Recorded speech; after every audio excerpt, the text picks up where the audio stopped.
మనకి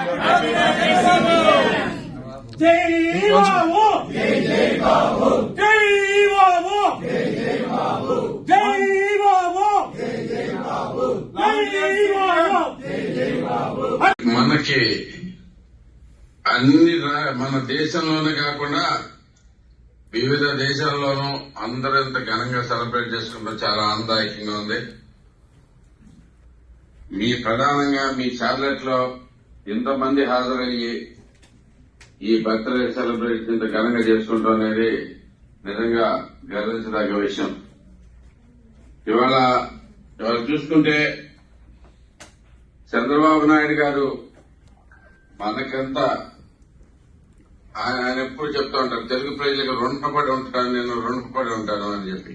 కానీ వాస్తవానికి తెలుగు ప్రజలే చంద్రబాబు నాయుడు గారికి రుణపడి ఉండాల్సిన అవసరం ఉంది.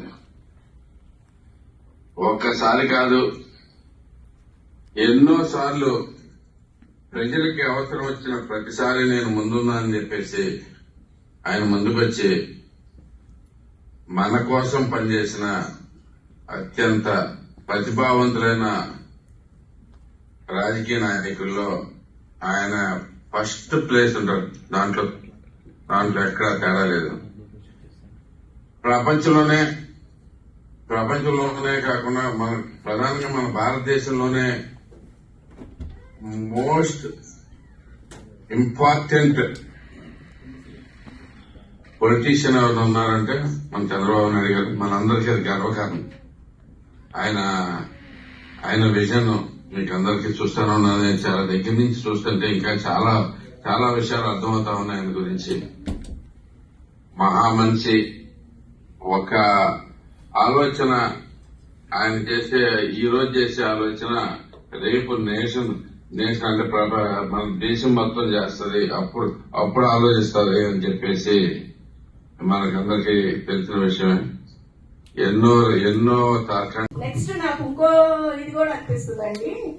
అమరావతి స్టార్ట్ అయినప్పుడు నేను అనుకున్నా, ఈ జగన్ పాలనలో పాడుపడ్డ అమరావతి బిల్డింగ్ లో, ఆగిపోయిన అమరావతి బిల్డింగ్ లో పిచ్చుకలు మంచి ఫ్యామిలీ పెట్టి గూడు కట్టుకున్నాయంట.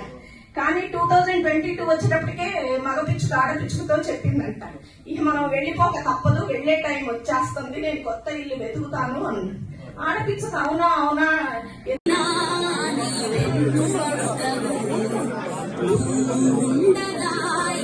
మన్ను తొణగను చంద్రన్న